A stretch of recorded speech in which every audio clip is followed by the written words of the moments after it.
Hello guys, कैसे हैं आप सब लोग। आई होप आप लोग बहुत अच्छे होंगे और आप लोगों की जेई मेंस और नीट की प्रिपरेशन काफ़ी अच्छी चल रही होगी। तो गाइस, आज हम लोग एक नया चैप्टर स्टार्ट करने जा रहे हैं जो कि है बायोमॉलिक्यूल्स।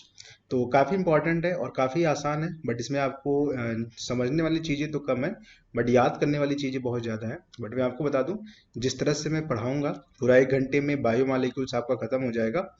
अगर आप इसको अच्छे से 1 घंटे देखते हो वीडियो को, तो गारंटी लेता हूँ कि आपसे इससे रिलेटेड कोई भी क्वेश्चन नहीं छूटेगा। लगभग लगभग सारे टॉपिक जो भी है वो मैं यहाँ पे कवर करने वाला हूँ। क्लियर है क्या? तो चलिए स्टार्ट करते हैं फिर, है ना। चलिए स्टार्ट करते हैं। तो बायोमॉलिक्यूल्स होता क्या है, सबसे पहले ये देख लीजिए, ठीक है। देखिए, जो ऑल लिविंग बॉडी होती है, जितनी भी लिविंग बॉडीज होती हैं, है ना, वो जिससे बनती है ना। जैसे हमारी बॉडी हो गया या किसी की बॉडी है, जितनी भी लिविंग बॉडी है, ठीक है, वो जिससे बनती है या उनका जो फंक्शन जो करता है वो किससे होता है? ये बायोमॉलिक्यूल से, मतलब किससे होता है? बायोमॉलिक्यूल से होता है। तो बायोमॉलिक्यूल्स में क्या क्या आता है याद रखिएगा। कार्बोहाइड्रेट आता है, लिपिड्स आता है और प्रोटीन्स आता है। आपको पता होगा ना, हमारी जो पूरी बॉडी है वो किससे बनी होती है? प्रोटीन की बनी होती है। क्लियर है क्या? तो बायोमॉलिक्यूल्स में कार्बोहाइड्रेट, लिपिड और प्रोटीन। हम लोग किसकी बात करेंगे? कार्बोहाइड्रेट का पूरा यहाँ पे डिस्कशन करने वाले हैं। तो चलिए स्टार्ट करते हैं, फटाफट देखिएगा। सबसे पहले देखिए कार्बोहाइड्रेट। तो कार्बोहाइड्रेट क्या करता है? हमें एनर्जी देता है, ये तो बात आपको पता होगा, ठीक है। इसका जो जनरल फॉर्मूला होता है वो सी एक्स और यहाँ पे H2O होता है, ठीक है। ये H2O होता है। तो ये हाइड्रेट्स आप क्या होता है? कार्बन्स होता है, ये आप देख सकते हैं। क्लियर है क्या? जैसे मैं आपको फॉर्मूला बता देता हूँ कुछ कार्बोहाइड्रेट का। ये देखिए, ग्लूकोज का फॉर्मूला है C6H12O6। ग्लूकोज का फॉर्मूला होता है, याद रखिएगा। अगर जनरल फार्मूला के फॉर्म में लिखोगे तो एक्स की वैल्यू कितनी है? 6 है ना, यहाँ भी 6 है। उसके बाद सीक्रोज देखो, C12H22O11। तो ये फॉर्मूले कुछ याद रखिएगा। एक बात याद रखिएगा, जब भी मैं आपको पढ़ाता हूँ ना, जैसे मैंने आपको रिएक्शन पार्ट पूरा पढ़ा दिया, तो पीडीएफ में जितना है इसमें कुछ छोड़िएगा मत, ठीक है। पीडीएफ में जितना मैंने दिया है, बहुत वैसे ज़्यादा दिया तो है नहीं। यही चीज़ अगर आप कोचिंग में पढ़ने जाते हो, बाहर कहीं पढ़ने जाते हो, तो आपको पता नहीं कितने कितने दिन तक एक एक चैप्टर पढ़ाया जाता है, तब भी लोग सीख नहीं पाते ठीक से ना, जितना अच्छे से सीखना चाहिए। तो कम से कम यार, जितना पीडीएफ में है उतना तो रट डालो। मैं बार बार बोलता हूँ, 10 बुक्स को पढ़ने से अच्छा एक बुक को काफ़ी अच्छे से पढ़ो। क्लियर है क्या? तो C12H22O11 ये सुक्रोज का फॉर्मूला होता है, ठीक है, ये देख सकते हैं। स्टार्च का फॉर्मूला ये होता है C6H10O5। यहाँ पे एन लगा देना, हम लोग इसके बारे में बाद में डिस्कस करेंगे, सबको डिस्कस करेंगे। अब देखो, पॉलीहाइड्रोक्सी किसे बोलते हैं? जिसके पास एटलीस्ट क्या होती है? 2 OH आयन। तो याद रखिएगा, एटलीस्ट 2 OH आयन होता है, इसको हम लोग बोलते हैं पॉलीहाइड्रोक्सी। कहने का मतलब ये है कि अगर कार्बोहाइड्रेट की जो बेसिक डिफिनेशन आपसे पूछा जाए तो ऑप्शन में ये दे सकता है। तो कार्बोहाइड्रेट क्या होता है? पॉलीहाइड्रोक्सी होता है। अगर आपसे कोई पूछे पॉलीहाइड्रोक्सी क्या होता है, तो एक से ज्यादा OH, मतलब एटलीस्ट 2 OH होना चाहिए, मतलब दो या दो से अधिक OH आयन होना चाहिए। ये एल्डिहाइड भी हो सकता है और कीटोन भी हो सकता है। ऑप्टिकली एक्टिव होना चाहिए, ये काफी इंपॉर्टेंट है। कार्बोहाइड्रेट तभी होगा जब वो ऑप्टिकली एक्टिव होगा, मतलब एटलीस्ट 1 कायरल कार्बन होगा। तो ये तीनों कंडीशन जब फॉलो होगी, तभी कोई मॉलिक्यूल या कोई कंपाउंड हमारा कार्बोहाइड्रेट होगा, अदरवाइज नहीं होगा। क्लियर है क्या? क्या क्या कंडीशन है बताइए? पॉलीहाइड्रोक्सी मतलब एक से ज्यादा OH आयन होने चाहिए, एल्डिहाइड या फिर कीटोन होना चाहिए, और उसके बाद ऑप्टिकली एक्टिव होना चाहिए, मतलब एटलीस्ट 1 कायरल कार्बन होना चाहिए। चलिए हम एक बहुत ही फेमस कार्बोहाइड्रेट की आपसे बात करते हैं, ग्लूकोज, है ना। तो डी ग्लूकोज होता है और एक फ्रक्टोज होता है। तो सबसे पहले अगर मैं ग्लूकोज की बात करूं, ग्लूकोज का फार्मूला फ्रक्टोज का फार्मूला, जो मॉलिक्यूलर फार्मूला होता है वो एक ही होता है, C6H12O6 होता है, ये बात आपको पता होगी। अगर हम इसका स्ट्रक्चर बनाएं, तो स्ट्रक्चर कैसे बनाएंगे, ये बात आप ध्यान से सुनिएगा। तो ये देख लीजिए, आप फटाफट देख लीजिए। ये आपका CH2OH होता है। मैं आपको ट्रिक बताता हूँ, ठीक है। आपको हमेशा चाहे ग्लूकोज का फार्मूला बनाना हो या फिर फ्रक्टोज का बनाना हो, ठीक है, तो सबसे नीचे आपको रखना है CH2OH। रख दिया, 6 कार्बन है ना। तो अगर ये याद रखिएगा, ग्लूकोज होगा तो उसमें एल्डिहाइड होता है और फ्रक्टोज में CO ग्रुप होता है, कीटोन ग्रुप होता है। पहले आप ये याद रखिएगा। तो एल्डिहाइड और कीटोन को सबसे ऊपर रखना है। कहाँ रखना है? सबसे ऊपर रखना है, ठीक है। अभी बताता हूँ, आगे सुनते रहिए। उसके बाद क्या करना है? नीचे CH2OH रखना है। अब आगे सुनो, 4 कार्बन और बचे हुए हैं, तो उसमें क्या करेंगे? देखो, यहां से शुरू करो।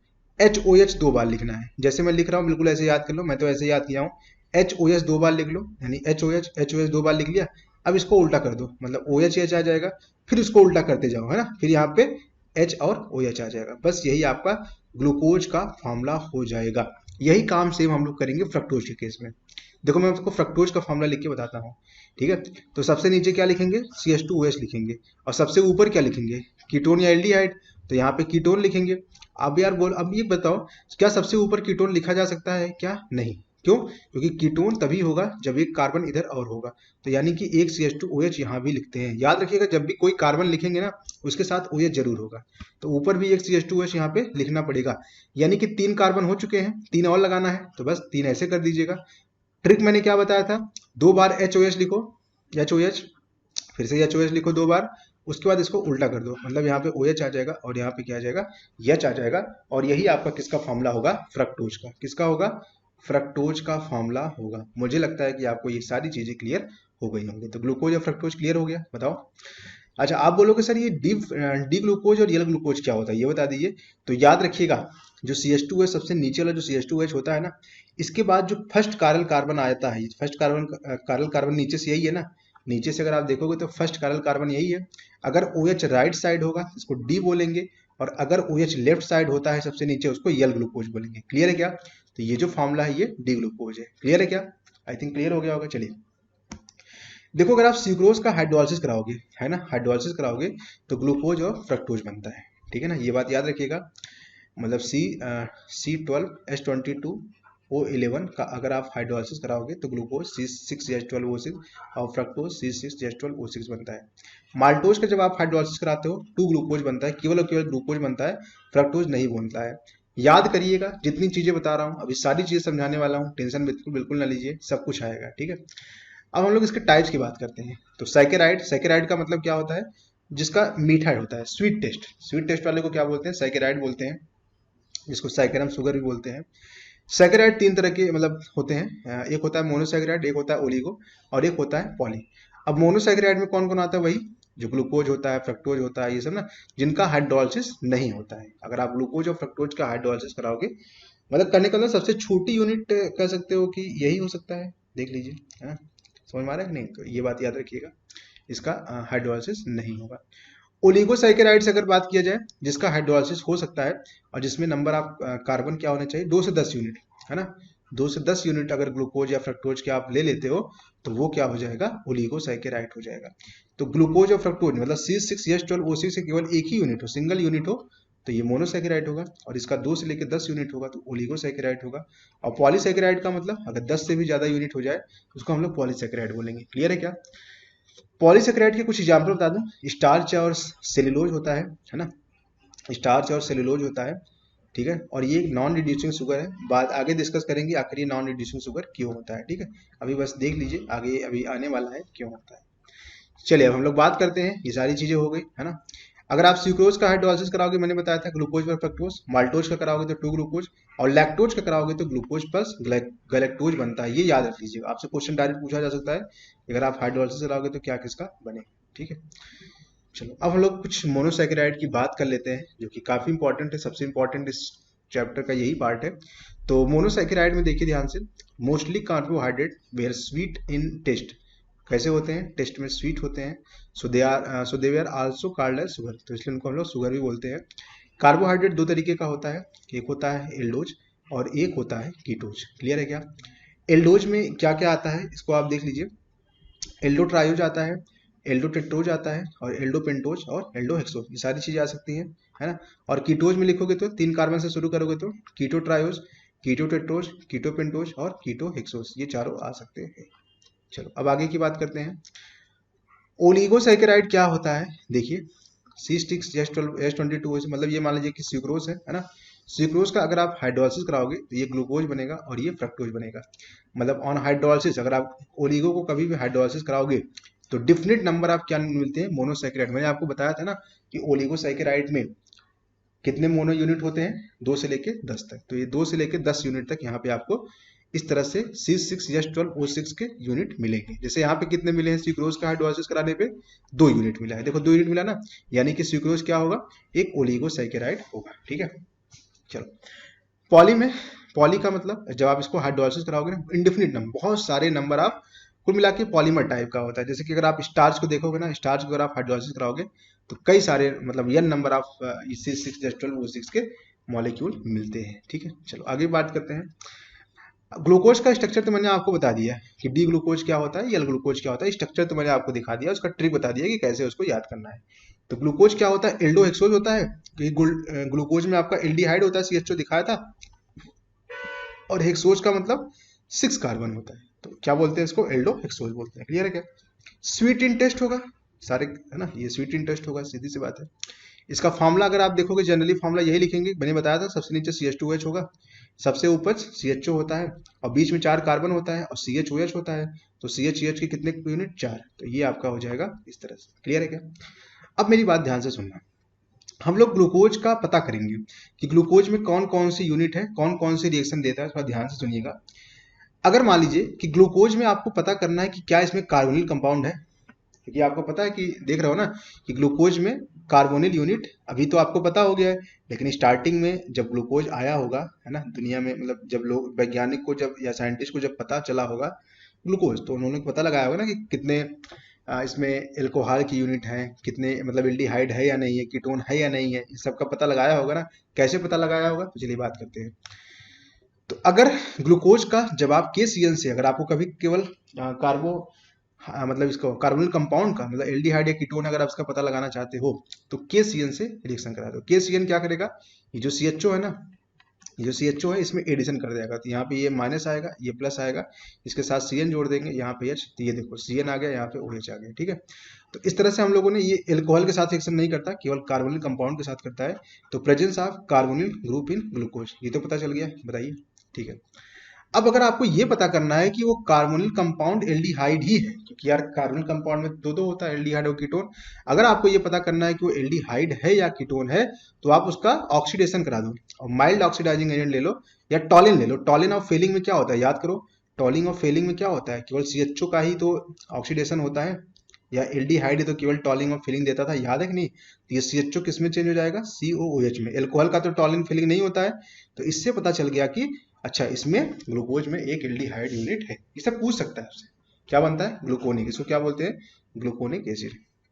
ठीक है, अब अगर आपको ये पता करना है कि ग्लूकोज में कितने कार्बन है, अगर ये पता करना हो तो क्या करो, उसका HI रेड फास्फोरस से रिएक्शन करा दो। जब HI रेड फास्फोरस से रिएक्शन करा गया, तो सबका, मैंने बताया था ना, HI रेड फास्फोरस से जब रिएक्शन कराते हैं, मैं मान के चलता हूँ कि आप लोगों ने पिछला सारा लेक्चर देख लिया होगा, रिएक्शन वाला पूरा पार्ट देख के तब ये देख रहे होंगे। तो HI रेड फास्फोरस के साथ रिएक्शन कराएंगे तो चाहे अल्कोहल होगा, कीटो, सबको किस में चेंज कर देता है, एल्केन में। कुछ भी ले लो, सबको एल्केन में चेंज कर देगा। तो 6 कार्बन है तो सबको एल्केन में चेंज कर देगा, तो N हेक्सेन बन जाएगा। क्लियर है क्या? इससे क्या पता चला कि ग्लूकोज में 6 कार्बन यूनिट है। अब आपको ये पता करना है कि कितने एल्कोहल यूनिट है, 4 है, 5 है, 2 है, 3 है। इसके लिए क्या करो, AC2O से करा दो। AC मतलब एस्टिल ग्रुप है, एस्टिल का मतलब CH3CO, इसको बोलते हैं AC, है ना। वो AC का मतलब यहाँ पे CO, और यहाँ इससे रिएक्शन करा दो। जब आप इससे रिएक्शन कराओगे तो यहाँ पे CHO, और जितने एल्कोहल है वहाँ पे OAC आ जाएगा, तो OAC यहाँ पे 4 है तो 4 आ जाएगा, और नीचे CH2OAC आ जाएगा। ये आप लोग देख लीजिए, इससे क्या पता चलता है कि जितने भी एल्कोहल थे सारे रिएक्शन कर लिए, यानी कितने एल्कोहल होंगे, 5, यहाँ पे OH ग्रुप होंगे। क्लियर है क्या? अब अगर आपको पता करना है कि इसमें 1 डिग्री अल्कोहल कितने हैं, तो यार 1 डिग्री अल्कोहल का पता करने के लिए क्या करो, कॉन्सेंट्रेटेड NO3 से रिएक्शन कर दो। ये क्या करता है, 1 डिग्री अल्कोहल का ऑक्सीडेशन करता है और इसको COH में कन्वर्ट कर देता है, यानी कि एक ही COH मिला जो कि ग्लूकारिक एसिड होता है, और इसमें यानी कि पता चला कि केवल और केवल एक ही 1 डिग्री अल्कोहल होगा। तो चलिए क्लियर हो गया होगा आप लोगों को। अब हम लोग बात करेंगे यहाँ पे NH2H, है ना। NH2H के साथ रिएक्शन करोगे तो क्या बनेगा, देखो, इससे आप लोग कार्बोनिल कंपाउंड का पता लगाते हैं। एक्चुअली इसका रिएक्शन मैंने आपको बताया था। NH2H में रिएक्शन कैसे करते हैं पता है, NH2OH है, तो यहाँ से H2O आप निकाल दो, तो ये CH डबल बॉन्ड यानी OH, इसको ऑक्सिम बोलते हैं। क्या बोलते हैं, ऑक्सिम। ठीक है, बाकी तो सब वैसे रहेगा। तो ये भी एक रिएक्शन है कार्बोनिल ग्रुप का पता लगाने के लिए। चलिए कुछ और चीज़ें हम लोग डिस्कस कर लेते हैं, कुछ प्रिपरेशन की बात कर लेते हैं। जब आप सिक्रोज का हाइड्रोलाइसिस कराओगे तो क्या बनता है, ग्लूकोज फ्रक्टोज। स्टार्च सेलुलोज का कराओगे 3 ग्लूकोज, और लैक्टोज का कराओगे तो ग्लूकोज और गैलेक्टोज। बताया था सब कुछ, पीछे भी था, हो गया सब कुछ। ठीक है, अब ग्लूकोज का आपने स्ट्रक्चर तो देख लिया। अगर आपसे साइक्लिक स्ट्रक्चर के बारे में पूछता है तब ध्यान से सुनना। The glucose cyclic structure was proposed because glucose do not सीव टेस्ट, है ना। याद रखिएगा, जो एल्डिहाइड होता है वो सारे सीव टेस्ट देते हैं, बट ग्लूकोज आपका सीव टेस्ट या NaHSO3 के साथ रिएक्शन अगर आपने मेरा एल्डिहाइड कीटोन का रिएक्शन देखा होगा ना, तो वहां पे मैंने आपको सीव टेस्ट और NaHSO3 के बारे में बताया था कार्बोनिल कंपाउंड में, याद है। जाके देखिएगा अगर आपने नहीं देखा है। लेकिन अब ग्लूकोज में क्या प्रॉब्लम है? ग्लूकोज में तो यार एल्डिहाइड है, फिर ये क्यों नहीं देता स्वीप टेस्ट और एनएच के साथ रिएक्शन? क्योंकि ग्लूकोज का जो साइक्लिक स्ट्रक्चर होता है उसकी वजह से ये नहीं देता है। सिंपल सी बात है। तो क्योंकि देखो लिखा है ना, open chain structure was unable to explain above behaviour. जैसे यहाँ पे देखो, जब आप एल्डिहाइड को NaHSO3 के साथ रिएक्शन करते हो, नॉर्मल एल्डिहाइड को, हम लोग ग्लूकोज की बात नहीं कर रहे हैं, तो यहाँ पे RCHOH और ये बनता है। ठीक है, याद ही लिखवाया था एक क्वेश्चन मैंने आप लोगों को, ये मतलब इक्वेशन। अब यहाँ पे देखो ग्लूकोज इस चीज को नहीं कर पाता, ये रिएक्शन नहीं दे पाता, क्योंकि इसका जो ओपन चेन स्ट्रक्चर है वो इसको इसके बिहेवियर को बता नहीं पाता, क्योंकि ये साइक्लिक नेचर भी शो करता है। ठीक है, तो साइक्लिक बिहेवियर के कारण ये शो नहीं होता, ये बात याद रखिएगा। चलिए अब हम बात करते हैं कि साइक्लिक स्ट्रक्चर बनेगा कैसे, है ना। तो देखो कैसे बनेगा, ये आपको ग्लूकोज का फार्मूला दिख रहा होगा, डी ग्लूकोज का, देख लीजिए फार्मूला मैंने आपको बताया था, नीचे CH2OH होगा, फिर यहाँ पे HOH, फिर HOH, फिर OHH, फिर इससे बता देंगे नहीं, ऊपर CHO होगा। अब इसमें क्या करते हैं मैं आपको बता दूं, अगर आप काउंटिंग करोगे तो यहाँ पे 1 होगा, यहाँ पे 2 होगा, यहाँ पे 3 होगा, यहाँ पे 4 होगा, यहाँ पे 5 होगा। ये बात आप लोग मानते होंगे, ठीक है। देखो आगे की चीज, इसमें क्या करते हैं कि जो नंबर वाला 1 नंबर वाला कार्बन है ना, 1 नंबर वाला कार्बन है, यहाँ से क्या करते हैं, ये जो ऑक्सीजन पे निगेटिव चार्ज है, ध्यान से देखो, जो 5 से जो सबसे नीचे वाला OH है, इसके पास निगेटिव चार्ज है, और ये देखो इलेक्ट्रोफाइल है, तो ये क्या करता है, उस पर एडिशन रिएक्शन करता है। कौन सा? इससे एडिशन कर जाएगा, तो ऐड कर जाएगा। तो यहाँ पे जब आप ऐड कराओगे तो यहाँ पे CH, ये ऑक्सीजन यहाँ पे निगेटिव चार्ज आ जाएगा। ठीक है, क्या बनेगा सोचो, और ये H+ इसको मिल जाएगा, OH बन जाएगा। तो कुल मिला के ये देखो, नीचे CH2OH, इधर H, और ये जो ऑक्सीजन था वो तो अटैक कर दिया। तो ये देखो, जब ऑक्सीजन अटैक किया तो यहाँ पे ऑक्सीजन आ गया, देख रहे हो, और ये जाके जुड़ गया किससे, देख रहे हो, इससे जाके जुड़ गया, मतलब इस कार्बन से जाके जुड़ गया, और इस कार्बन से एक हाइड्रोजन जुड़ा होगा और एक OH, तो एक हाइड्रोजन और एक OH। अब ये हाइड्रोजन OH का हो सकता है इधर हो OH, हो सकता है इधर हाइड्रोजन हो, तो दोनों भी बन सकते हैं। मतलब हो सकता है ये जो OH आपने इधर लिखा है राइट साइड, वो लेफ्ट साइड हो, और ये हाइड्रोजन, बाकी तो सबका पोजीशन सेम होगा ना। नीचे देखो हाइड्रोजन, ये देखो हाइड्रोजन, नीचे देखो HOH, ये देखो HOH, देखो OHH OHH। ये होता है क्या, ग्लूकोज का। अच्छा, इसको बोलेंगे अल्फा फॉर्म, है ना, इसको क्या बोलेंगे, डी ग्लूकोज का। अब डी में भी अल्फा बीटा होता है, तो ये डी का अल्फा फॉर्म है। अगर OH राइट साइड होगा, जो सबसे ऊपर वाला OH है, बाकी तो सब सेम है ना, तो अगर सबसे ऊपर वाला OH इस वाले कार्बन का अगर OH राइट साइड होगा तो अल्फा फॉर्म होगा, और अगर OH लेफ्ट साइड होगा तो कौन सा फॉर्म होगा, बीटा फॉर्म होगा, याद रखिएगा। ठीक, चलिए अब हम लोग बोलते हैं हैवर डायग्राम। ये काफी इंपॉर्टेंट है, तो 3 तरह के डायग्राम आपको पढ़ने होते हैं ग्लूकोज और फ्रक्टोज के। तो हैवर्थ डायग्राम क्या होता है, फटाफट सुनिएगा। इसको हम लोग पायरेनोज फॉर्म भी बोलते हैं।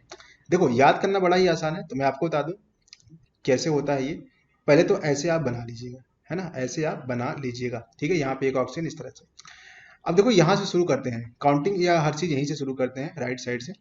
मैंने आपको ट्रिक क्या बताया था, याद करिए, 2 बार HOH लिखते हैं, याद करो, 2 बार HOH लिखते थे, वही आपको ट्रिक यहाँ भी अपनाना है। HOH 2 बार लिखते थे। उसके बाद मैंने क्या बोला था, उल्टा करके लिखो, मतलब OH यहाँ पे H, फिर उल्टा करके लिखो H और OH, फिर क्या आएगा बताओ, फिर क्या आएगा, OH और H, लेकिन यहाँ पे एक कार्बन बचा हुआ है ना, अभी 6 कार्बन होते हैं, तो CH2OH, और यहाँ पे लिख देना है H। इस तरह से आपका ये पूरा स्ट्रक्चर बन गया है। कौन सा फॉर्म है, अल्फा फॉर्म। ये जो अल्फा बीटा 2 फॉर्म लिखा था ना, ये अल्फा फिर फॉर्म बन गया। बस बीटा फॉर्म के लिए क्या करते हो, सबसे ऊपर वाला जो कार्बन है, देख लीजिए, नहीं सॉरी, यहाँ पे जो कार्बन है ना, ये HOH देख रहे हो ना, बस इसी को ऊपर नीचे आपको चेंज कर देना, तो ये बीटा फॉर्म आ जाएगा। ठीक है, तो ग्लूकोपायरेनोज, ये सब पायरेनोज है ना, तो ये अल्फा डी ग्लूकोपायरेनोज है, और ये बीटा डी ग्लूकोपायरेनोज। तो आपको अगर बीटा बनाना हो तो ये जो कार्बन है ना, इसका H ऊपर कर दो OH, और नीचे H कर दो, बस ये जो बन जाएगा, ये हो जाएगा बीटा डी ग्लूकोपायरेनोज। क्लियर है क्या? चलो एक बात सुनिएगा, मैंने आपको एस्टल, हेमी एस्टल, इन सब के बारे में ऑलरेडी बताया हुआ है। अगर आपने मेरा अल्कोहल वाला वीडियो देखा होगा तो सब बताया हुआ है। तो मैं आपसे बार बार बोल रहा हूँ कि इस वीडियो को देखने से पहले पहले पूरा देख लेना है, कि तभी समझ में आएगा, अदरवाइज समझ नहीं आने वाला। ठीक है, तो एसिटल, हेमी एस्टल, कीटल, ये सब क्या होता है पहले मैं आपको बता दूं। सबसे पहले मैं एसिटल की बात करूंगा। एसिटल बनता है एल्डिहाइड से। तो कैसे, एल्डिहाइड की जब आप अल्कोहल से रिएक्शन कराते हो, कैसे बनता है, याद रखना, कार्बन की वैलेंसी 4 होती है, तो पहले ऐसे लिख दो। देखो एक कार्बन एक हाइड्रोजन, क्या ये CHO जैसा हो सकता है? यहाँ पे देखो कार्बन के साथ क्या लग गया, हाइड्रोजन, यानी कि एसिटल होगा, क्या होगा, एसिटल होगा। तो कार्बन के साथ अगर हाइड्रोजन लग जाए तो याद रखिएगा, ये डिसाइड करता है एसिटल है कीटल है। अगर यहाँ पे कार्बन होता तब क्या होता, तो कीटोन होता, कीटल टाइप। कीटोन में क्या होता है, ऐसे होता है ना, डबल बॉन्ड हो, कार्बन यहाँ कार्बन यहाँ। तो यहाँ पे देखो अगर यहाँ भी ऑक्सीजन होगा, यहाँ पे एक ऑक्सीजन होगा, ठीक है। अब इस ऑक्सीजन से कार्बन लगा हो सकता है या तो हाइड्रोजन। तो अगर यहाँ पे दोनों कार्बन है तो एसिटल होगा, और अगर यहाँ पे एक हाइड्रोजन लग जाए तो वो हेमी क्या हो जाएगा, हेमी एसिटल हो जाएगा। तो यही बस याद रखना है। क्या याद रखना है, अगर कार्बन से हाइड्रोजन यहाँ पे लगा है डायरेक्ट, इससे एसिटल डिसाइड करना, और यहाँ दोनों ऑक्सीजन से अगर हाइड्रोजन एक लग गया तो हेमी हो जाएगा, अगर दोनों कार्बन होगा तो एसिटल। जैसे मैं आपको दिखाता हूँ, देखो ये कार्बन, ध्यान से देखो, ये कार्बन, यहाँ पे देखो ऑक्सीजन है, यहाँ पर भी देखो ऑक्सीजन है, इस कार्बन से दो ऑक्सीजन लगे हैं, एक हाइड्रोजन लगा है, एक कार्बन लगा है, देख रहे हो कि नहीं। यानी कि क्या ये कार्बन आपका हेमी एस्टर हो जाएगा, बोलो कैसे, क्योंकि इस कार्बन से हाइड्रोजन लगा है तो ये एसिटल हो जाएगा, और इस कार्बन से ऑक्सीजन के बाद हाइड्रोजन लगा तो हेमी, यानी हेमी एसिटल हो जाएगा। क्लियर हो गया, सोच लो अच्छे से फिर बताना, ठीक है। चलिए, वैसे ही यानी कि अल्फा ग्लूकोज में, बीटा ग्लूकोज में हेमी एस्टर ग्रुप होता है, ये आप लोगों ने यहाँ पे देख लिया है, इसको याद रखिएगा, आगे इसका यूज भी आने वाला है। अगर हम हेमी एस्टर की बात करें, इसमें देखो बीटा फॉर्म में तो ये भी होगा, कार्बन है, हाइड्रोजन है, तो CHO वाला मतलब एसिटल, OH है, और यहाँ पे OC है, यानी कि ये हेमी एस्टर ग्रुप हो जाएगा। चलिए हम लोग आगे की बात कर लेते हैं कुछ, फटाफट देखो। तो ये भी फॉर्म आप ऐसे ही बना सकते हो उस स्ट्रक्चर को, देखो यहाँ पे ऐसे लिख लो, 6 एटम ऐसे ऐसे फॉर्म लिख सकते हो ना। तो यहाँ पे देखो HOH, फिर देखो HOH, फिर उल्टा करके लिखो OHH, फिर HOH, देख रहे हो, ऊपर H नीचे OH, फिर CH2OH, ये अल्फा फॉर्म हो गया। बीटा फॉर्म बनाने के लिए क्या करोगे, H को ऊपर, H को नीचे और OH को ऊपर कर दो, बस ये बीटा फॉर्म आपका आ जाएगा। तो बस आप लोग इसको याद रखिएगा। चलिए ये आपका हो जाएगा, ठीक है। अब हम बात करते हैं एपीमर और एनोमर के बारे में। तो एपीमर और एनोमर क्या होता है, ये बात याद रखिएगा। देखो एपीमर क्या होता है, those diastereomer which have different in configuration around just one chiral carbon. बस आपको क्या देखना है, केवल और केवल एक कारल कार्बन के अराउंड अगर कॉन्फ़िगरेशन चेंज होता है ना, मतलब राइट और लेफ्ट का अगर चेंज होता है तो उसे हम लोग बोलते हैं एपीमर। जैसे मैं आपको एक एग्जांपल देता हूँ, ये दोनों एग्जांपल ए और बी को ध्यान से देखो, तो क्या ये एपीमर है, ध्यान से देखो, तो यहाँ भी CHO, यहाँ भी CHO, जो कारल कार्बन उसको ध्यान से देखो, ये कारल कार्बन, यहाँ पे H है, यहाँ पे OH है, यहाँ पे H है, यहाँ पे कोई चेंज हुआ नहीं, जो कॉन्फ़िगरेशन यहाँ पे था वही यहाँ भी, मतलब वहाँ पे अगर RS होगा तो यहाँ भी RS ही होगा, ठीक है, जो भी होगा वो देख लेना। यहाँ पे अगर OH है, यहाँ भी H है, यहाँ भी OH है, यहाँ भी H है, अभी तक तो कुछ नहीं मिला। यहाँ पे H है, यहाँ पे OH है, लेकिन यहाँ पे OH आ गया, यहाँ पे H आ गया, क्या ये चेंज हो गया, क्या इसका कॉन्फ़िगरेशन राइट और लेफ्ट चेंज हो गया, बिल्कुल, यानी कि ये आपका होगा। यहाँ पे देखो HOH, यहाँ पे देखो सेम सेम है, केवल एक ही चेंज होगा, अगर एक से ज्यादा होगा तब वो एपीमर नहीं होगा, है ना। विच हैव डिफरेंस, देखो लिखा है ना, configuration around just one chiral carbon, केवल वन कारल कार्बन के अराउंड अगर दायां बायां चेंज हो जाए तो याद रखिएगा वही हमारा एपी होती है। एबी क्या होगा आपस में, C4 एपीमर। C4 क्यों बोल रहे हैं पता है, काउंटिंग आपको आईपीएससी ने पढ़ा होगा आप लोगों ने, तो काउंटिंग हमेशा एल्डिहाइड से करेंगे, तो 1 2, यहाँ पे 3, यहाँ पे 4, यहाँ पे 5, तो 1, यानी कि C4 कैसा हो जाएगा, ये एपीमर हो जाएगा, ठीक है। चलिए, अगर एपीमर ना होता तो इसको डाइस्टीरियम बोलते, तो ये बात याद रखिएगा। सारे डाइस्टीरियोमर आर नॉट एपीमर, याद रखिएगा। एपीमर डाइस्टीरियोमर के अंदर ही आता है, ठीक है, तो मतलब डाइस्टीरियोमर ज्यादा बड़ा पार्ट है, तो सारे डाइस्टीरियोमर एपीमर नहीं होते, लेकिन सारे एपीमर डाइस्टीरियोमर होते हैं, ये बात याद रखिएगा। क्लियर है क्या, चलो अब हम बात करते हैं एनोमेरिक कार्बन की। एनोमेरिक कार्बन क्या होता है, याद रखिएगा, कुछ नहीं होता है, बस याद रखिएगा साइक्लिक एपीमर। अगर यही चीज साइकिल में आ जाए, साइक्लिक एपीमर, जो ये चेन में आया था ना, अगर ये साइकिल में आ जाए यही चीज, तो ये होता है हमारा एनोमर कहलाता है। तो एक कार्बन विच होल्ड, देखो इसे भी याद रख सकते हो, एक carbon which hold either 1 OH 1 ether, देख रहे हो, और ईथर दैट इज हेमी एस्टल या हेमी कीटल, ऐसा कुछ आ जाए तो याद रखिएगा, या कीटल, ये सब अगर आ जाए ना, एसिटल कीटल हेमी एस्टल कीटल, तो भी आपका एनोमर कार्बन हो जाता है। ये सिंपल सा मैं आपको बता दूं, साइक्लिक एपीमर मतलब यही चीज जो आप ऐसे चेन में देख रहे हो ना, अगर यही साइकिल में होता और एक कार्बन के अराउंड अगर कॉन्फ़िगरेशन चेंज हो जाता तो भी आपका वो एनोमेरिक कार्बन होता है, ठीक है, याद रहेगा। चलो देखो जो एल्डो हेक्सोज, जैसे हम लोगों ने ग्लूकोज को क्या बोला था, एल्डो हेक्सोज, वैसे एक एल्डो ट्राइज होता है, याद रखिएगा। एल्डो ट्राइज में सबसे छोटा जो होता है, याद रखिएगा, ग्लिसरॉल्डिहाइड। अगर आपसे क्वेश्चन पूछा जाए सबसे छोटा कार्बोहाइड्रेट कौन सा होगा, बस याद रखिएगा ग्लिसरॉल्डिहाइड। इसमें 3 कार्बन होता है, CHO भी है और 2 OH है, देख लो CHOH यहाँ पे, मतलब कैसे बनाएंगे सोचो, सबसे ऊपर CHO है ना, नीचे CH2OH, ये तो फिक्स रहेगा, फिर HOH, तो ये होता है हमारा ग्लिसरॉल्डिहाइड, याद रखिएगा। चलो आगे देखिए बात करते हैं। शिफ्ट टेस्ट, मैंने इसके बारे में आपको नहीं जानना है, इससे मैंने आपको बताया है ऑलरेडी, कहाँ पे बताया था याद है, कार्बोनिल कंपाउंड में। शिफ्ट टेस्ट बस याद रखिएगा, ये नहीं देता है ग्लूकोज, है ना, या फ्रक्टोज भी तो नहीं देगा, कीटोन है। अब हम बात करते हैं फ्रक्टोज का स्ट्रक्चर। ग्लूकोज का पूरा स्ट्रक्चर हम लोगों ने पूरा सीख लिया है। तो फ्रक्टोज के बारे में आप देखो, इसको हम लोग कीटो हेक्सोज बोलते हैं, क्योंकि फ्रक्टोज में कीटोन ग्रुप होता है, 6 कार्बन है, इसलिए हेक्सोज बोलते हैं। ठीक है, कैसे बनाते हैं मैंने आपको बता दिया था। नीचे सबसे ज्यादा CH2OH लिखेंगे, उसके बाद यहाँ पे CO लिखेंगे, यहाँ पे CH2OH लिखेंगे, इधर HOH, इधर HOH, इधर OH, इस तरह से लिखेंगे। ठीक है, सब कुछ क्लियर है।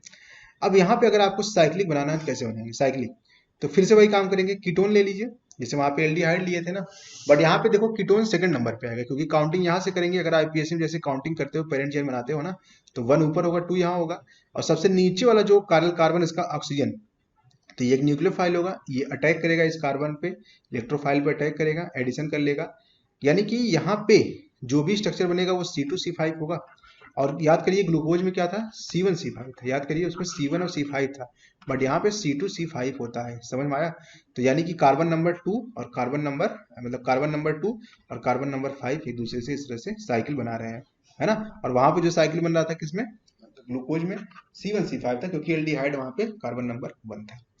तो देख लीजिए, जब आप बनाएंगे तो कुछ इस तरह से आएगा। एक बार OH को आप राइट साइड लिखिएगा, CH2OH को लेफ्ट साइड। जब आप करोगे ना, देखो जब यहाँ पे ले जाके इसको जोड़ेंगे ऑक्सीजन को, तो CH2OH भी है, ये एक साइड होगा, और यहाँ डबल बॉन्ड O है, तो ये भी एक साइड होगा।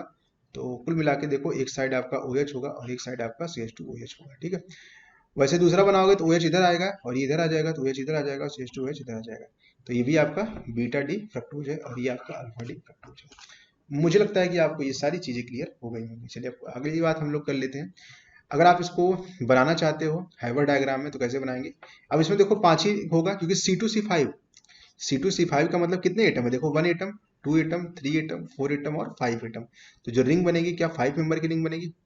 वहां पे तो C166 था ग्लूकोज वाले में, तो वहां पे 6 मेंबर की रिंग बनती थी, यहाँ पे लेकिन केवल 5 मेंबर की रिंग इस तरह से बनेगी। ठीक है, देखो बना लिया आपने 5 मेंबर की रिंग। ठीक है, अब कैसे बनाएंगे, देखो वही चीज फिर से करना है। देखो यहाँ पे CH2OH है ना, क्योंकि दोनों नीचे ऊपर नीचे दोनों CH2OH है, तो ऊपर नीचे CH2OH, फिर OH, फिर OHH, फिर HOH, फिर CH2OH और H, और इस तरह से आपका ये बन जाएगा। ठीक है, अगर आपको इसका बीटा फॉर्म बनाना तो बस इसका ऊपर नीचे चेंज कर देना, जैसे ग्लूकोज में किया था, है ना। इसका मैं एक ट्रिक बता देता हूँ। ट्रिक ये है, सारे OH वाले को मिला देखो W बनेगा, है ना। जैसे आपने धमाल मूवी देखा था, उसमें WW के लिए कितना लड़ाई हुआ था। तो देखो CH2OH ये है, तो सारे CH2OH को मिला दो, तो इसको मिला दो, फिर यहाँ पे देखो मिला दो, फिर यहाँ पे देखो मिला दो, फिर यहाँ पे मिला, क्या एक W बन रहा है। देखो सारे OH को मिलाने पर क्या एक W बन रहा है। तो चाहे आप इसको ऐसे भी याद रख सकते हो। ठीक है, बस अब बीटा फॉर्म बनाना तो ऊपर नीचे यहाँ पे चेंज कर देना। इसको तो आपको बनाना पड़ेगा, 2-4 बार बनाओगे पढ़ोगे तो अपने आप ही याद हो जाएगा, ज्यादा टेंशन आपको लेने की जरूरत नहीं है। लेकिन स्ट्रक्चर आपसे पूछ सकता है, कौन H कौन OH, कुछ भी दे सकते हैं। आप करेक्ट स्ट्रक्चर याद रखिएगा, खास करके ग्लूकोज और फ्रक्टोज का। ये भी मर हो चुका है, एटोमर हो चुका है। ये तो वही है, एपीमर एनोमर, इसका कोई मतलब नहीं है। ओसा जोन फॉर्मेशन कुछ नहीं है, बस याद रखिएगा। जैसे मैं आपको एक रिएक्शन बता दूं, ये एल्डिहाइड कीटोन है, जब इसकी रिएक्शन आप फेनिल हाइड्रोजन मतलब पीएच N2H4 से कराते हो, तो यहाँ पे ये H2O निकल जाएगा और फाइनली आपका फेनिल हाइड्राजोन बन जाता है।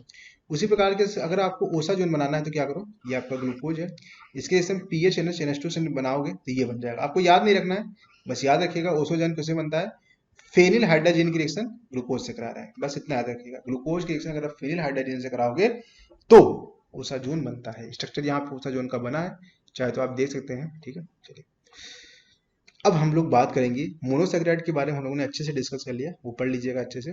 बात करते हैं डाइसैकेराइड की। तो डाइसैकेराइड में हम लोग का जो सबसे इंपॉर्टेंट कंपाउंड है वो है सिक्रोज। तो सिक्रोज को देखो क्या होता है। पहली बात याद रखिएगा, सिक्रोज मतलब कि 2 सैकेराइड होगा इसमें, है ना, 2 सैकेराइड होगा, मतलब C6H12O6 के 2 यूनिट होंगे। ये बात आप लोग मानते हो।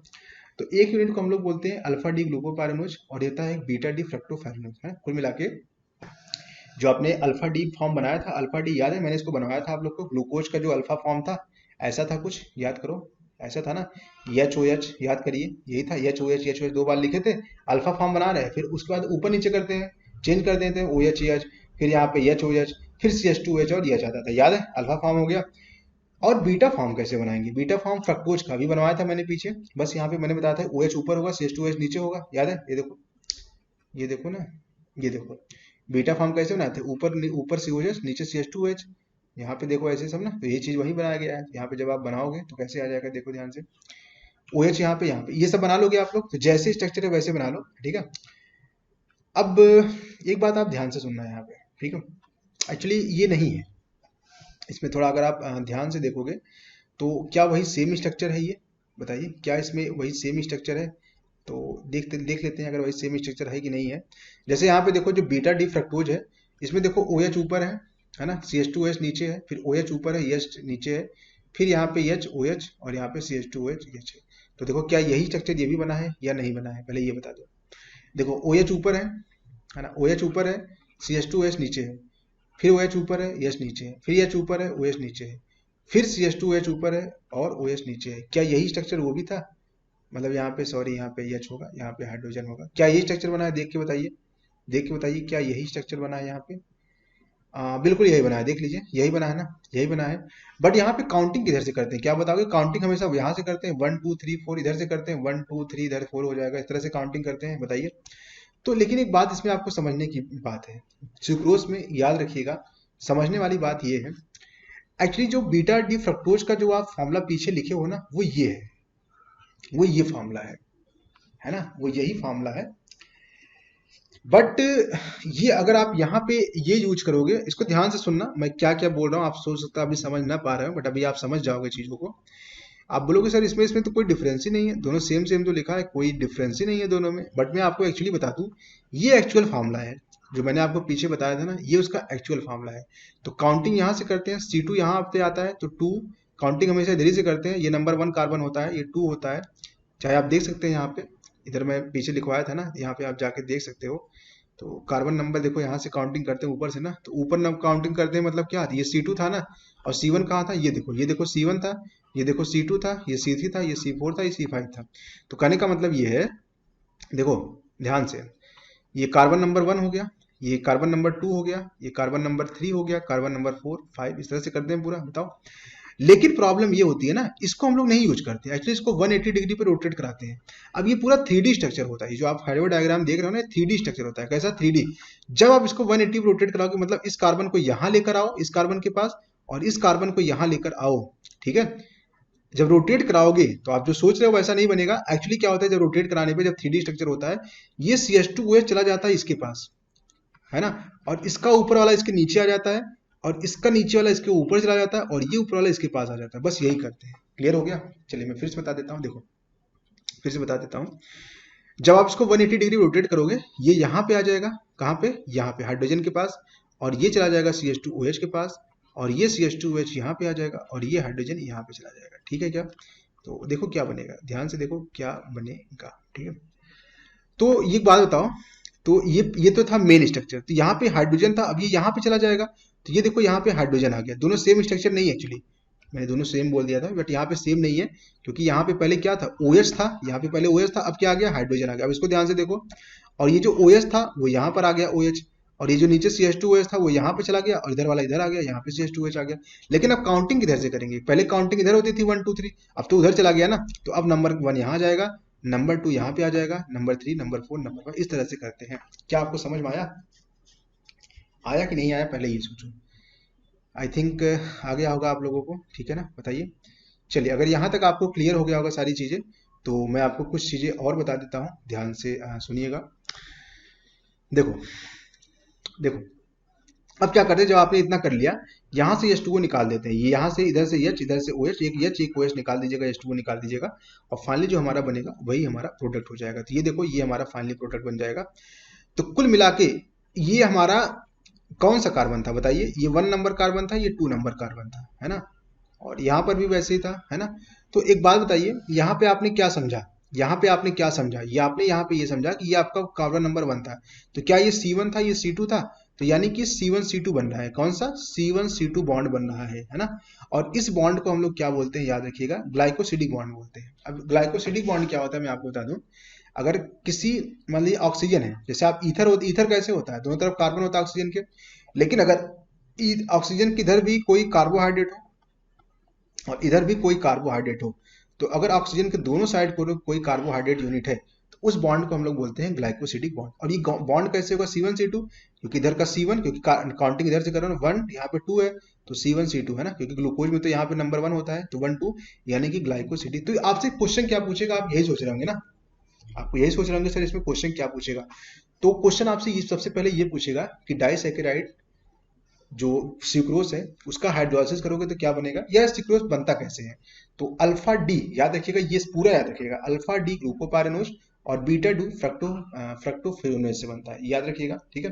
फ्रक्टोज का बीटा डी और ग्लूकोज का अल्फा डी फॉर्म लेके उसको फिर फ्रक्टोज वाले का 180 डिग्री पे रोटेट करके, मतलब है ना, उसका उधर आ जाएगा। तो काउंटिंग पहले इधर से होता था, अब यहाँ से हो जाएगा, क्यों लिसिम होता है याद रखिएगा, और ये किसी में नहीं मिलेगा आपको, है ना। फिर यहाँ से H2 को निकाल दीजिएगा, हाइड्रोलाइसिस करा दीजिएगा, हाइड्रोलाइसिस कराने के बाद आपका सुक्रोज बन जाएगा। और ये सुक्रोज का स्ट्रक्चर याद रखिएगा, पूछ सकता है। तो alpha glucose beta glucose hydrolysis करना है, सुक्रोज बनेगा। और सुक्रोज एक नॉन रिड्यूसिंग शुगर होता है। क्यों होता है, तो क्योंकि इसमें कोई भी एसिटल हेमी एस्टल ये सब ग्रुप नहीं है। चेक करो क्या कहीं हेमी एस्टल ये सब ग्रुप है क्या, नहीं है, देख लीजिए कहीं है क्या, नहीं है ना, सोच लीजिए, नहीं होगा।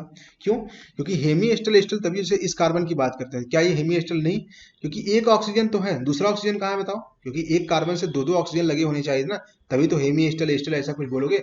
यहाँ पर ऐसा कुछ है ही नहीं कि एक कार्बन से दो दो ऑक्सीजन लगा हो। देखो पूरा पूरा देख डालो, कहीं लगा है क्या, नहीं ना। इसमें एसिटल हेमी एस्टल ऐसा कोई ग्रुप ही नहीं है। कोई भी कार्बन आप देख लो, कोई भी कार्बन देख लो, ऐसा कहीं नहीं है आपको हेमी एस्टल एस्टल ग्रुप यहाँ पे पूरा मिलेगा पूरे स्ट्रक्चर में। इसलिए ये नॉन रिड्यूसिंग शुगर होगा। रिड्यूसिंग शुगर का मतलब अगर किसमें एस्टल हेमी एस्टल ये सब ग्रुप आ जाए तो रिड्यूसिंग होगा, अदरवाइज ये नॉन रिड्यूसिंग होगा। तो ये इंपॉर्टेंट है। अच्छा ऐसा क्यों हुआ पता है, ये जो आपने 180 डिग्री पे रोटेट कराया था ना, इसी की वजह से ये नॉन रिड्यूसिंग हो गया। अगर 180 डिग्री पे रोटेट ना कराया जाता तो हो सकता था, इसमें हो क्या सकता था, होता ही, आप देखोगे इसके अलावा जो भी सारे होंगे ना, अभी मैं और भी पढ़ाऊंगा आप लोग को सुक्रोज के अलावा, वो सारे रिड्यूसिंग होते हैं। क्यों, क्योंकि उनको 180 डिग्री पे रोटेट नहीं कराते हैं।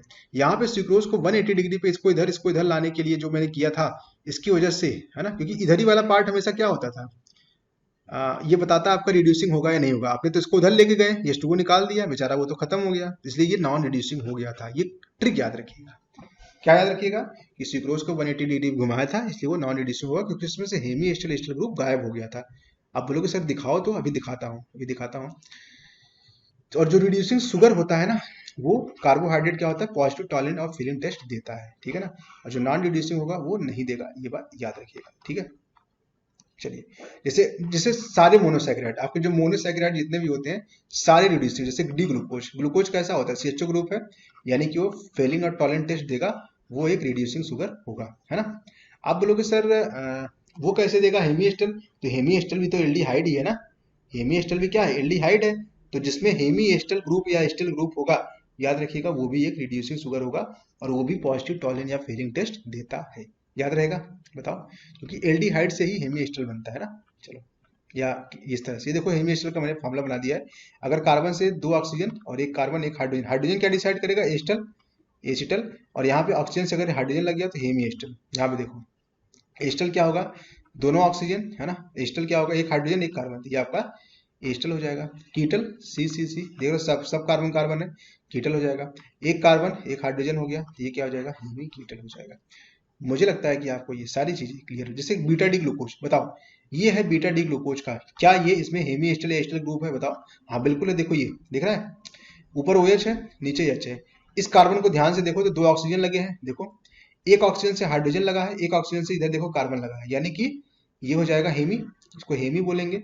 यहाँ पे देखो कार्बन से हाइड्रोजन लग गया, मैंने बताया था ना, इसको बोलेंगे हेमी, और ये एसिटल क्या हो जाएगा, हेमी एस्टल, यानी कि फेलिंग और टॉलरेंट टेस्ट देगा, और ये एक रिड्यूसिंग शुगर होगा, यानी हेमी एस्टल एस्टल ग्रुप आता है, तो वो इस तरह से कर सकते हैं। चलो अब क्लियर हो गया होगा। अभी और भी बातें हम लोग करेंगे यहाँ पे, फटाफट आप लोग बस देखते रहना, सब कुछ डिस्कस करेंगे। बात करते हैं म्यूटा रोटेशन। म्यूटा रोटेशन क्या होता है, म्यूटा रोटेशन का देखो, म्यूटा का मतलब होता है म्यूटेशन, म्यूटा का मतलब क्या होता है, म्यूटेशन, पहले आप ये याद रखिएगा। और रोटेशन का मतलब होता है ऑप्टिकल रोटेशन, ठीक है। तो म्यूटा का मतलब म्यूटेशन, म्यूटेशन का मतलब चेंज, रोटेशन का मतलब ऑप्टिकल रोटेशन से मतलब है यहाँ पे। देखो जो अल्फा डी ग्लूकोपायरेनोज होता है ना, जो मैंने आपको बना के दिखाया था हैवर डायग्राम में, अल्फा डी ग्लूकोज बनाया था ना, वही ग्लूकोपायरेनोज का मतलब अल्फा डी ग्लूकोज। इसका जो ऑप्टिकल एंगल या ऑप्टिकल रोटेशन जो एंगल होता है वो अल्फा इक्वल टू 112 डिग्री होता है ना। ऑप्टिकल रोटेशन क्या होता है ये मैंने आपको बताया था, जब मैंने आपको ऑप्टिकल आइसोमेरिज्म का डिफिनेशन बताया था, तो ये एंगल कैसे बनता है ये मैंने वहाँ पे बताया, एक्सप्लेन किया हुआ है। तो अगर आपको नहीं पता है तो आइसोमेरिज्म के लेक्चर में आप जाके देख सकते हो, ठीक है। तो यहाँ पे 112 डिग्री था, 112 डिग्री था, ठीक है। जब आप इसको वाटर में डालोगे, जब आप इसको वाटर में डालोगे अल्फा डी ग्लूकोपायरेनोज को, तो ये ओपन चेन ग्लूकोज बन जाता है। पहले तो इसका रिंग जो है, रिंग फॉर्म ब्रेक होके ये ओपन चेन ग्लूकोज बन जाएगा, और ओपन चेन ग्लूकोज बनने के बाद ये बीटा डी ग्लूकोज पायरेनोज बन जाता है। बीटा डी ग्लूकोपायरेनोज में क्यों बन जाता है? क्योंकि जो बीटा डी ग्लूकोपायरेनोज होता है ना, ये मोर स्टेबल होता है। समझ में आ रहा है? Beta D glucopyranose alpha D glucopyranose से ज्यादा स्टेबल होता है। तो इससे म्यूटा रोटेशन का मतलब ऑप्टिकल रोटेशन चेंज हो रहा है। देखो पहले 112 डिग्री था, अब बीटा डी का जो ऑप्टिकल रोटेशन होता है कितना होता है? 18.7 होता है। कितना होता है? 18.7 होता है। तो क्या इसका जो ऑप्टिकल रोटेशन है वो चेंज हो गया? बताओ, ये चेंज हो गया है ना? सोच लीजिए। तो इक्विलिब्रियम पे क्या होता है? ये दोनों एक दूसरे के इक्विलिब्रियम पे होते हैं। मैं आपको बता दूं, ये जो ओपन चेन ग्लूकोज होता है और जो बीटा डी ग्लूकोपायरेनोज होता है, ये दोनों एक दूसरे के इक्विलिब्रियम पे होते हैं। इक्विलिब्रियम का कहने का मतलब ये है, मेरी बात ध्यान से सुनना, फिर से पूरी बात फिर से सुनो। म्यूटा रोटेशन का मतलब होता है म्यूटेशन, मतलब चेंज। रोटेशन का मतलब होता है ऑप्टिकल रोटेशन। ठीक है, आपने क्या किया? अल्फा डी ग्लूकोपायरेनोज लिया जिसका ऑप्टिकल रोटेशन था 112 डिग्री, मतलब 112 डिग्री था। ठीक है, जब आप इसको वाटर में डाला तो पहले ये ओपन चेन ग्लूकोज बना, और ये ओपन चेन ग्लूकोज बनने के बाद ये चेंज हो जाता है किसमें? Beta D glucopyranose. बट ये इक्विलिब्रियम पे होता है। इक्विलिब्रियम समझते हो? इक्विलिब्रियम का मतलब रिएक्शन दोनों डायरेक्शन में हो रही है, मतलब इससे ये भी बन रहा होगा, इससे ये भी बन रहा होगा, दोनों ही होंगे, मतलब ये भी होगा और ये भी, मतलब आपके अल्फा फॉर्म भी होगा और बीटा फॉर्म भी होगा, और दोनों एक दूसरे के इक्विलिब्रियम पे होगा। अब मेरी बात ध्यान से सुनना, बीटा वाले का अल्फा कितना होता है? 18.7 होता है। अल्फा वाले का कितना होता है? अल्फा ग्लूकोज का कितना होता है? 112 डिग्री होता है। तो बीच में आ जाता है, मतलब इसका ऑप्टिकल रोटेशन थोड़ा सा चेंज हो जाएगा, मतलब ये 18 से बढ़ जाएगा और ये 112 से कम आ जाएगा। कहाँ पे? इक्विलिब्रियम पे। जब इक्विलिब्रियम जहाँ पे आएगा इक्विलिब्रियम पॉइंट पे, तो ये 18 से बढ़ जाएगा, सोचो, और 112 से कम हो जाएगा, है ना? तो मतलब ऑप्टिकल रोटेशन क्या हो रहा है? चेंज हो रहा है। इसी को बोलते हैं म्यूटा रोटेशन। तो देखो, at equilibrium of aqueous solution, aqueous मतलब वाटर में डाल रहे हैं, तो अल्फा डी और beta D glucopyranose, the optical rotation comes to 52.6 degree. ठीक है, तो ये चीज आ जाता है। चलिए हम आगे की बात कर लेते हैं। तो ये सारी चीजें मैंने आपको बता दी है। ठीक है, तो याद रखिएगा म्यूटा रोटेशन क्या होता है। सुक्रोज के बारे में मैंने आपको सारी चीजें बता दी है कि इसमें अल्फा डी ग्लूकोज और बीटा डी फ्रक्टोज होता है। ग्लाइकोसिडिक 1,2 होता है ना, बताया था। ग्लाइकोसिडिक बॉन्ड बनता है, इधर का C1 इधर का C2 आता है, क्योंकि यहाँ पे 1 होता है तो 1 2, तो इधर से कार्बन नंबर 2 इधर से कार्बन नंबर 1, और ये आपका बात करता है ग्लाइकोसिडिक बॉन्ड। ठीक है, इस तरह से दोनों तरफ अगर शुगर शुगर होता है यार, कार्बोहाइड्रेट कार्बोहाइड्रेट होता है, उसको बोलते हैं ग्लाइकोसिडिक, ठीक है, बॉन्ड बोलते हैं। चलिए आगे की बात कर लेते हैं। इन्वर्जन ऑफ शुगर क्या होता है? Sucrose, sorry, inversion of sucrose क्या होता है, इसके बारे में भी आप लोग फटाफट देख लो। देखो, जो सुक्रोज होता है ना, वो डी का मतलब डी सुक्रोज होता है, अल्फा फॉर्म होता है, पॉजिटिव होता है। जब आप इसका हाइड्रोलाइसिस करते हो तो ये अल्फा डी ग्लूकोज और बीटा डी फ्रक्टोज बनाता है। ये तो आपको पता होगा, पीछे बताया था मैंने, मतलब ग्लूकोज का अल्फा फॉर्म बनाता है और फ्रक्टोज का बीटा, यानी इन दोनों से सुक्रोज बनता है आपका। ठीक है, अल्फा फॉर्म का मतलब इसका जो ऑप्टिकल रोटेशन होगा वो क्लॉकवाइज होगा, मतलब पॉजिटिव मतलब क्लॉकवाइज होगा, और यल का मतलब इसका जो ऑप्टिकल रोटेशन होगा वो एंटी क्लॉकवाइज होगा, मतलब निगेटिव होगा, है ना? अगर ऐसे मतलब ऐसे सीधा है, ये क्लॉकवाइज होगा, ऐसे रोटेट करेंगे, और ऐसे रोटेट करेगा तो क्या होगा? ये एंटी क्लॉकवाइज होगा। ठीक है, तो -92.4 है और ये 52.5 है। जब दोनों इक्विलिब्रियम पे होगा, है ना, जब दोनों इक्विलिब्रियम पे होगा एक्चुअली, तो ये बनाता है -40 डिग्री सेंटीग्रेड। तो कुल मिला के एक बात बताओ, है ना, कुल मिला के आप एक बात बताओ, सुक्रोज है, सुक्रोज का जो ऑप्टिकल रोटेशन था वो क्लॉकवाइज है, मतलब इसका जो अल्फा है वो अल्फा फॉर्म है, मतलब डी फॉर्म है, इसका जो डी फॉर्म है मतलब अल्फा है ना? जब आपने इसका हाइड्रोलाइसिस कराया तो अल्फा डी ग्लूकोज और बीटा डी फ्रक्टोज बना। ठीक है, और ये जो इसका ऑप्टिकल रोटेशन दोनों का इक्विलिब्रियम पे जब आ रहा है तो ये -40 डिग्री, कितना आ रहा है? -40 डिग्री आ रहा है। तो -40 डिग्री आ रहा है, इसका मतलब क्या होगा बताओ? क्या ये ऑप्टिकल रोटेशन क्लॉकवाइज से ऑप्टिकल रोटेशन एंटी क्लॉकवाइज बन गया? पहले ये प्लस था, अब ये माइनस बन गया ना, पहले ये अल्फा प्लस था ना, अब ये अल्फा माइनस बन गया, मतलब क्लॉकवाइज से एंटी क्लॉकवाइज बन गया, यानी कि सुक्रोज का यहाँ पे क्या हो रहा है? इन्वर्जन हो रहा है। ठीक है, -40 क्यों हुआ? क्योंकि बीटा डी का -92.4 था और अल्फा का 52 पॉइंट, ये सब याद नहीं रखना आपको, ये सब बस छोटी छोटी चीजें आप याद रख लो। ये सब एक्चुअली इसमें क्या हो रहा है, ये लास्ट पॉइंट जो मैं बोल रहा हूँ ना, वही बस आप ये सब वैल्यू वैल्यू नहीं मत याद रखिएगा, ठीक है ना? तो -40 क्योंकि माइनस वाला ज्यादा है ना, -92.4 था बीटा डी का और अल्फा का तो 52, जब दोनों का इक्विलिब्रियम लोगे तो क्या बनेगा? -40 डिग्री आ रहा है। ठीक है, तो कुल मिला के अल्फा प्लस से क्लॉकवाइज से, पहले ऑप्टिकल एंगल जो सुक्रोज का होता है वो क्लॉकवाइज होता है, मतलब प्लस में होता है, प्लस से माइनस हो गया, इसका मतलब ये आपका क्या कहलाता है? इन्वर्जन ऑफ सुक्रोज कहलाता है। आई थिंक आपको सारी चीजें क्लियर हो गई, यानी कि ये इसको हम क्या बोलते हैं? इन्वर्ट शुगर बोलते हैं। क्या बोलते हैं? इन्वर्ट, किसको? सुक्रोज को, है ना, सुक्रोज को क्या बोलते हैं, इनवर्ट शुगर बोलते हैं। अगर ऐसा क्वेश्चन पूछा जाए तो तैयार रहेगा। इनवर्ट मतलब वही इन्वर्जन ऑफ सुक्रोज से इनवर्ट शुगर इसका नाम बोला जा रहा है। सुक्रोज के बारे में मैंने बताया था कि इसमें कोई भी हेमी एस्टर या एस्टर ग्रुप नहीं होता है ना। बट तो याद रखिएगा, अगर एस्टर हेमी एस्टर ये सब ग्रुप होता है तो ये फेलिंग टॉलेंट टेस्ट देगा। कीटल नहीं, हेमी एस्टर या एस्टर, याद रखिए। जैसे एल्डिहाइड होता था ना, एल्डिहाइड, वैसे ही हेमी एस्टर, ठीक है। चलो, but is sucrose new hemi ester, sucrose में तो कुछ नहीं प्रेजेंट होता है, इसलिए ना तो सुक्रोज, याद रखिएगा सुक्रोज के बारे में ये काफी इंपॉर्टेंट है, ना तो टॉलिन देगा, ना तो रिड्यूसिंग शुगर होगा, और ना तो म्यूटा रोटेशन ये शो करता है। ये बात याद रखिएगा, तीनों पॉइंट आपसे पूछा जा सकता है, ठीक है ना। चलिए, क्लियर हो गया। अब हम लोग कुछ और बातें कर लेते हैं, ठीक है, कुछ और चीजें डिस्कस कर लेते हैं। एग्जाम्पल ऑफ डाइसैकेराइड की बात अगर हम करें तो एग्जाम्पल ऑफ डाइसैकेराइड में हम लोग दो चीजें डिस्कस करेंगे। एक पढ़ेंगे माल्टोज के बारे में और एक पढ़ेंगे लैक्टोज के बारे में, ठीक है। तो माल्टोज और लैक्टोज क्या होता है, ये भी सुक्रोज की तरह डाइसैकेराइड है, जो कि आपके एग्जाम में पूछा जा सकता है। तो माल्टोज है, देखो माल्टोज का जब आप हाइड्रोलाइसिस कराओगे ना तो ये ग्लूकोज देता है, ओनली ग्लूकोज देगा। और लैक्टोज का जब आप कराओगे तो गैलेक्टोज और ग्लूकोज, सबका फॉर्मूला एक ही है, मॉलिक्यूलर फॉर्मूला देखोगे तो एक ही है, स्ट्रक्चर अलग अलग होगा, बट मॉलिक्यूलर फॉर्मूला सबका क्या है, एक है। तो ये आप याद रखिएगा, ये देखो माल्टोज का ये, और ये लैक्टोज का ये, ठीक है। चलो, अगर आपको माल्टोज बनाना हो, बस इतना याद रखिएगा, स्ट्रक्चर तो याद ही रख सकते हो आप लोग। माल्टोज अगर आपको बनाना हो ना तो माल्टोज देखो अल्फा डी ग्लूकोज और अल्फा डी ग्लूकोज, है ना। तो अल्फा डी, क्योंकि आपको मैंने बताया था कि जब आप माल्टोज का हाइड्रोलाइसिस कराओगे तो अल्फा ग्लूकोज बनता है, ये देखिए अल्फा ग्लूकोज बनता है। तो दो अल्फा ग्लूकोज बन गया, यहाँ से H2O निकाल देना। तो जब H2O निकालोगे तो यहाँ पे देखो बीच में ऑक्सीजन आ जाएगा, ठीक है। कुछ नहीं करना, आपको दो फॉर्म अल्फा का बनाना है, तो अल्फा का फॉर्म मैंने आपको बनवाया था, याद है। इधर भी ये बना लेना, जैसे वैसे। यहाँ पे रोटेशन रोटेशन नहीं करते, कुछ भी नहीं करते, बस यहाँ से H2O निकाल दीजिएगा। यहाँ से H2O निकालेंगे क्योंकि हाइड्रोलाइसिस कर रहे हो, तो यहाँ पे ऑक्सीजन आ जाएगा, दोनों तरफ आपका एक शुगर की लिंकेज आ जाएगा, ठीक है। यानी कि आपका एक हेमी एस्टर ग्रुप यहाँ पे देखो आ रहा है कि नहीं, इस साइड देखो हेमी एस्टर आ रहा है, क्योंकि ये माल्टोज का स्ट्रक्चर है पूरा। तो स्ट्रक्चर तो आप आराम से बना सकते हो, जो मैंने आपको रूल बताया है कि दो अल्फा फॉर्म लिखना, H2O निकाल देना, आपका बन जाएगा, ठीक है। वो कार्बन से OH, यहाँ पे H, हेमी स्टेल है, तो हेमी स्टेल इसका मतलब क्या होगा, ये एक रिड्यूसिंग शुगर होगा, ये फेलिंग और टॉलेंट टेस्ट देगा, ठीक है क्या, सोच लो अच्छे से।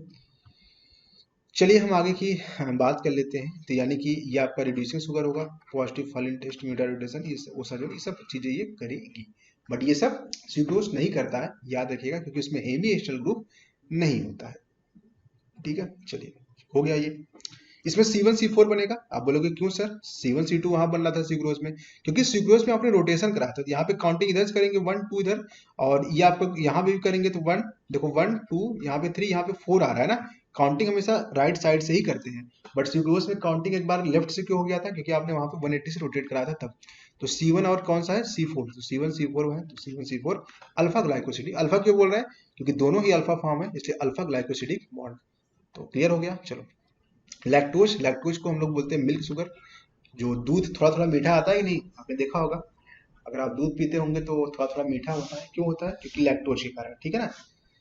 इससे ये अगर आप इससे किससे बनता है लैक्टोज, बीटा डी गैलेक्टोज और बीटा डी ग्लूकोज, मतलब अगर आप लैक्टोज का हाइड्रोलाइसिस कराओगे तो इसका ये बन जाएगा, ठीक है। यानी कि क्या करेंगे, ये C4 एपीमर होता है, तो फटाफट देख लीजिए इसको, ये ग्लूकोज का C4 एपीमर है।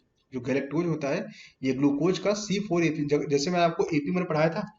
यानी कि अगर आप ग्लूकोज का स्ट्रक्चर बना लो, बीटा डी ग्लूकोज का स्ट्रक्चर बना लो, उसमें C4 वाले का ऊपर नीचे वाला चेंज कर दो।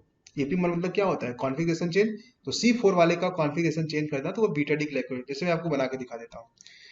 आपको याद होगा कि जो बीटा ग्लूकोज का मैंने स्ट्रक्चर बनाया था, बीटा डी ग्लूकोज का स्ट्रक्चर अगर आपको याद होगा तो क्या मैंने यही बनवाया था, याद करो। यहाँ पे OH ऊपर होता था, अल्फा में H ऊपर होता था, इसमें OH। तो यहाँ पे आपका क्या हो जाएगा, HOH। यहाँ पे आ जाता था, उल्टा नीचे कर देते हैं OH, और यहाँ पे H ऊपर आता था तो HOH, और यहाँ पे ऊपर आता था CH2OH, और यहाँ पे H आता था, यही था, याद करिए, बीटा ग्लूकोज, ठीक है। अब इसका C4 कहाँ होगा, ये 1 होगा, ये 2 होगा, ये 3 होगा, ये 4। तो C4 एपीमर का मतलब ये होता है कि OH एक बार ऊपर और H को नीचे कर देना, यही तो बताया था ना। एपीमर का मतलब क्या होता है, राइट लेफ्ट या ऊपर नीचे का चेंज कर देते हैं। ये देखो, ऊपर हो गया OH और नीचे H हो गया, बाकी सब कुछ सेम सेम रहेगा, ठीक है। और बीटा डी ग्लूकोज ले लो, बीटा डी ग्लूकोज का मतलब यही चीज फिर से ले लो, ये देखो पूरा ले लिया, बस H2 को निकाल देना फिर से, और ये आपका बन जाएगा। अब इसमें देखो फिर से ये हेमी एस्टर ग्रुप आ गया, देखो ना हेमी एस्टर आ गया, यानी कि जो लैक्टोज और माल्टोज दोनों ही रिड्यूसिंग शुगर होगा। ये सारी चीजें याद रखिएगा, फेलिन टॉलरेंट टेस्ट देगा। इसमें C1C4 होगा, C1C4 है ना, ये C1C4 लिंकेज होगा, रिड्यूसिंग शुगर होगा। ये सारी चीजें आप याद रखिएगा।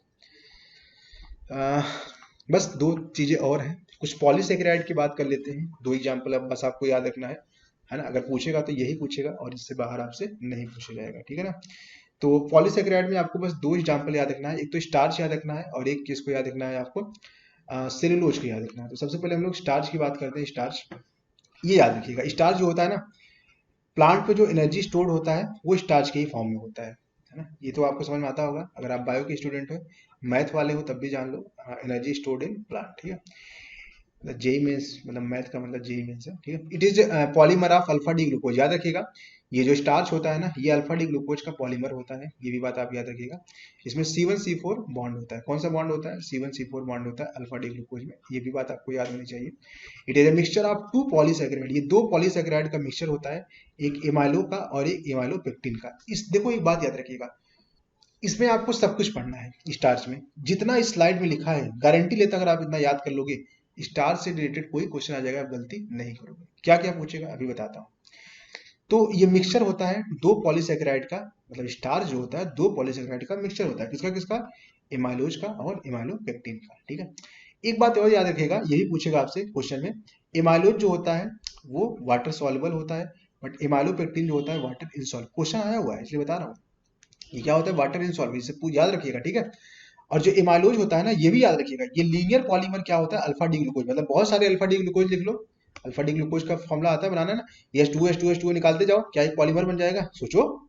अरे यार, सबका साइक्लिक डायग्राम अल्फा डी बना लो, ऐसे ऐसे बना डालो जैसे बनाता था। बस H2H2H2H2 निकालते जाओ, बस आपका स्ट्रक्चर बन जाएगा।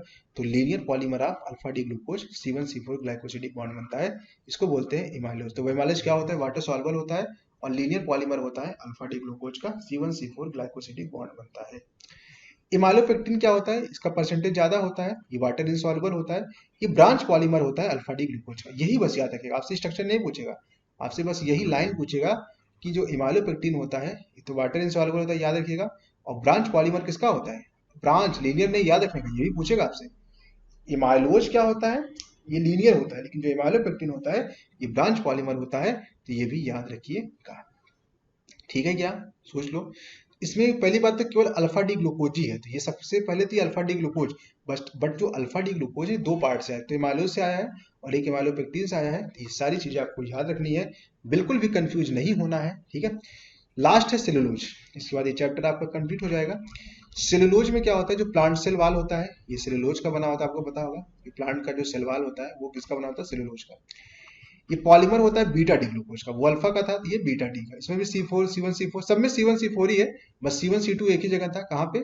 याद है? सिक्रोज में। बाकी सब तो C1C4 है, अगर आप याद करो तो। बस ब्रांच पॉलीमर बनाना आपको बीटा डी, मतलब ऐसे बीटा डी बना दो, सब सारा बीटा डी लो ऐसे, फिर H2O यहाँ से निकाल देना। इस तरह से देखो पॉलीमर आपका बनता चला जाएगा, ये आपका C1C4 ग्लाइकोसिडिक बॉन्ड हो जाएगा।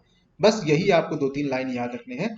मुझे लगता है कि इससे रिलेटेड कोई भी क्वेश्चन अगर आएगा आप एग्जाम में आसानी से कर ले जाओगे। तो जितना PDF में है, जितनी सारी चीजें मैंने आपको बताई हैं, कुछ भी डाउट नहीं होना चाहिए और सब कुछ आपको क्लियर होना चाहिए, ठीक है। तो चलिए, इसके बाद बस हमारा एक लास्ट चैप्टर बचेगा पॉलीमर, उसके बाद आपका ऑर्गेनिक केमिस्ट्री कंप्लीट हो जाएगा। इस वीडियो में इतना ही, थैंक यू।